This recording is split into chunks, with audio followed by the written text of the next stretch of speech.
বিনোদন জগতে আবার শোকের ছায়া। প্রয়াত হলেন বড় পর্দা এবং ছোট পর্দার জনপ্রিয় অভিনেত্রী। ক্যান্সারে আক্রান্ত হয়ে অকালে চলে গেলেন অভিনেত্রী প্রবীণা দেশপাণ্ডে। দীর্ঘদিনের লড়াইয়ের পরে থামল তার জীবনযুদ্ধ। প্রবীণার পরিবারের মতে মাইলোমায় আক্রান্ত ছিলেন অভিনেত্রী। 2019-এ প্রথমবার ক্যান্সার ধরা পড়ে। দীর্ঘ সময় ধরে এই কঠিন ব্যাধির সাথে তিনি লড়াই করছিলেন।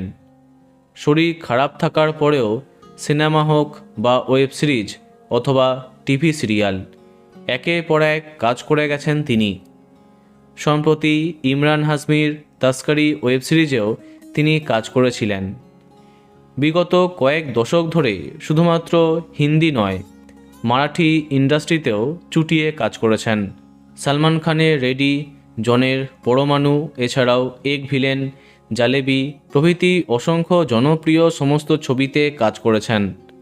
অন্যদিকে হিন্দি টেলিভিশনের বেশ কিছু জনপ্রিয় মেগা যেমন ঘর এক মন্দির, কুমকুম, করণ আপনা আপনা, কুলফি কুমার বাজেওয়ালা প্রভৃতিতে কাজ করেছেন তিনি। বেশিরভাগ সময়ে পার্শ্ব চরিত্রে কাজ করলেও দর্শকের মন জয় করতে সক্ষম হয়েছেন প্রবীণা দেশপাণ্ডে। তার মতো এত জনপ্রিয় অভিনেত্রী চলে যাওয়া মানতে পারছেন না অনেকে। সবাইকে কাঁদিয়ে দীর্ঘ রোগভোগের পরে প্রয়াত হলেন অভিনেত্রী প্রবীণা দেশপাণ্ডে। ভিডিওটি এইটুকুই। বাংলা বিনোদনের অন্যান্য খবর পেতে সাবস্ক্রাইব কারেন্ট বস। ধন্যবাদ।